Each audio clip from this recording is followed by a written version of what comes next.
예, 선배 동료인 여러분 반갑습니다.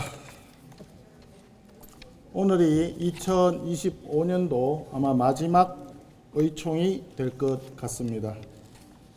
정말 다사다난했다는 이야기를 해마다 우리가 하는데 금년은 정말 다사다난했던 것 같습니다. 그리고 제가 의원총회에서 원내대표로 뽑히고 난 뒤에 지금 이제 6개월 하고 한 열흘 정도가 지나가는 것 같은데 한 6년 정도 된 것 같죠?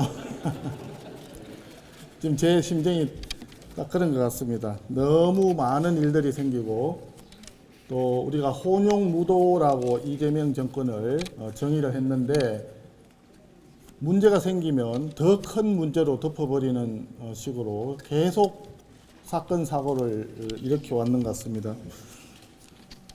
감시와 견제는 야당의 본령입니다. 그리고 감시와 견제를 받지 않는 권력은 부패하기 마련입니다. 전체주의로 흐르기 십상입니다. 더불어민주당 그동안에 해왔던 일들을 조금만 한번 되새겨 보시면 갑질의 여왕이라는 칭호를 받았던 장관 후보자 낙마 사례가 있었습니다. 최근에 성추행을 해놓고도 자기가 오히려 무고죄로 먼저 고소하는 그런 희한한 케이스도 우리가 직접 목도를 했습니다. 뭐 차명 주식 거래, 뭐 미확인 내부 정보 활용 이런 거는 말할 것도 없고요. 결혼식을 2번을 했는지 국감 기간 동안에 피감 기관을 대상으로 해서 이거는 축의금이라고 하기보다는 그냥 수수를 했다는 쪽이 더 가까운 그런 사례도 보아왔습니다. 최근에는 통일교 특검을 하자고 지금 얘기를 하고 있습니다만은 이재명 정권의 실세들이 계속 이름이 오르락 내리락 하면서 금품 수수 대상으로 검증이 되고 있습니다. 한마디로 타락한 권력의 민낯을 여실히 보여주고 있다 생각합니다. 내년에 우리가 가야 할 길은 좀 더 힘들다고 생각을 합니다. 하지만 지금까지 의원님들께서 한마음 한뜻으로 힘을 모아주신 덕분에 이 어려운 가시밭길을 잘 헤쳐왔듯이 내년에도 한마음 한뜻으로 타락한 권력의 민낯을 더 국민들께 명명백백하게 보여드리고 또 우리가 감시와 견제로서 야당의 역할을 다하는데 최선을 다해 주실 것을 굳게 믿습니다. 인사 관련해서 한 말씀 드리겠습니다. 최근에 이해훈 전 의원의 기획예산처 장관 지명을 두고 논란이 뜨겁습니다. 저는 그냥 한마디로 김중배의 다이아에 비유를 했는데 뭐 어떻게 생각하십니까? 김중배 다이아가 딱 맞는 표현이 아닌가 저는 생각을 합니다. 그런데 저는 기본적으로 가장 최소한의 인간으로서의 도리라고 할까요? 예의는 지켜야 된다고 생각을 합니다.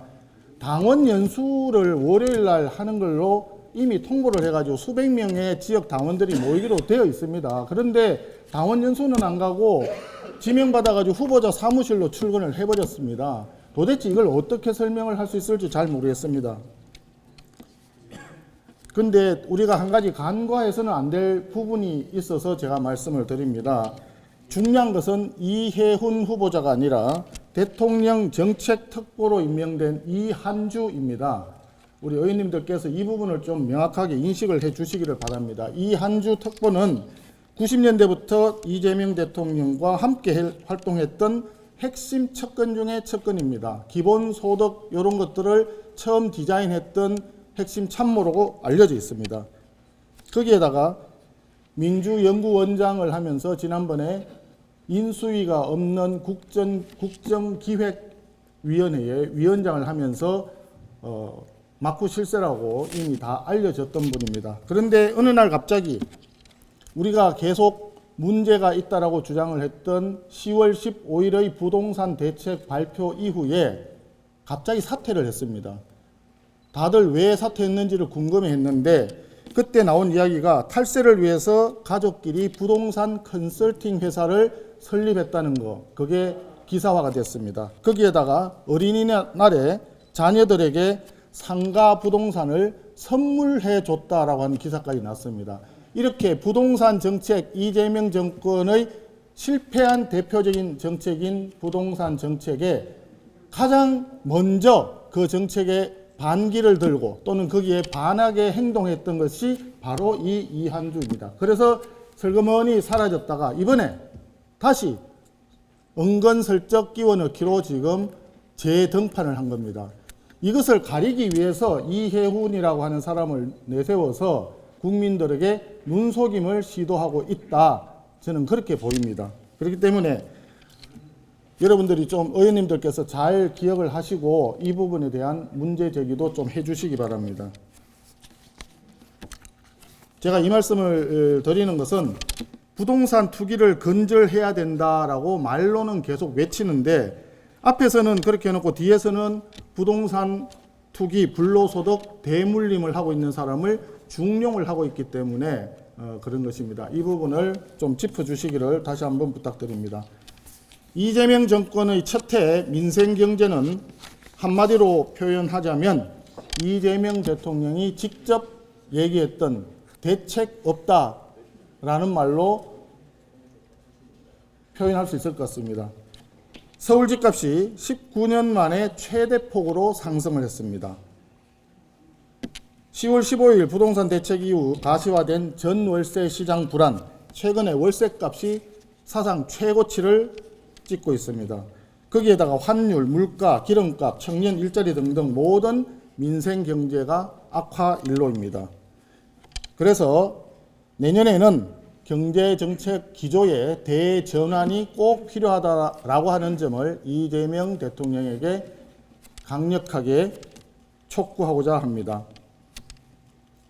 저는 이 시작이 정책 기조의 변환의 시작이 부동산 시장을 마비시켰던 1015 부동산 대책 철회가 가장 먼저 선행이 되어야 된다. 두 번째, 3월 10일 시행을 코앞에 두고 있는 노란봉투법 즉각 폐지 또는 대폭 수정해야 한다라는 점을 말씀드리겠습니다. 이러한 경제정책 기조의 일대 전환이 꼭 필요하고 그래야만이 대책 없는 민생경제도 활로가 뚫릴 수 있다. 악화 일로의 경제가 더 이상 나락으로 떨어지지 않고 전화위복할 수 있는 계기가 될 수 있다라고 생각합니다. 2026년 새해에는 본회의에서 진짜 민생 법안들, 국민들을 위하는 민생 법안들이 합의에 의해서 본회의를 통과할 수 있기를 강력하게 희망을 합니다. 감사합니다.